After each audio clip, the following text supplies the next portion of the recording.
So installing these tires wasn't so difficult. Just tilt it over so you can see underneath here. Nice and gentle. Okay. So the back here, you'll recognize this. This is the standard metal beam that goes through. I believe that is 3/4.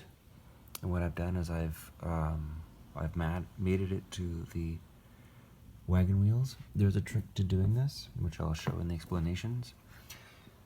And then in the front, if you've already assembled your truck, you'll know that there's actually two pieces. One that goes here and one that goes down here, and that's standard. And that gives the space in the middle for the child to put their feet through. I don't like that idea because I like having a middle beam between the wheels. If you're going over rough terrain or if you hit something, this one wheel, either side, will get bent. But because there's this bar between the two, it keeps the two wheels aligned and rigid, and it keeps you from having the situation where your car is this truck is veering to the left or to the right because of damage that had happened. So I do recommend getting one more of these. Basically, you need to take this to Home Depot, show them the size, which is 3/4, and then match it to another one exactly the same.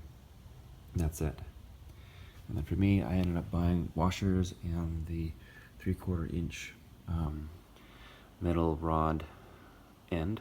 You have these already, but here I bought another set. In fact, I actually got 4.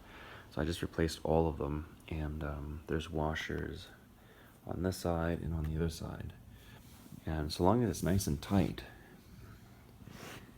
it fits really well, and it spins very freely. These wheels also have ball bearings built inside, so the ride quality is really, really nice and soft. The Raptor here you can push it with ease. Yeah.